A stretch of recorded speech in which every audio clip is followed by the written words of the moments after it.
Om Swastiastu, Sultan sahabat Adat Milik Channel.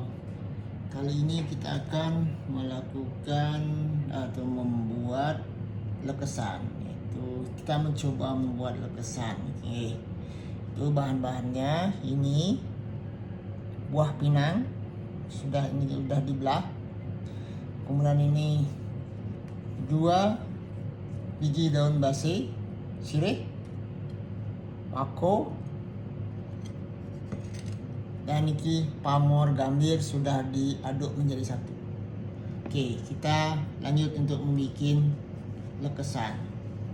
Pertama kita ambil 2 bilah daun sirih, kemudian kita olesi dengan pamor gambir, kemudian dilipat seperti ini setengahnya, kemudian dibikin sudut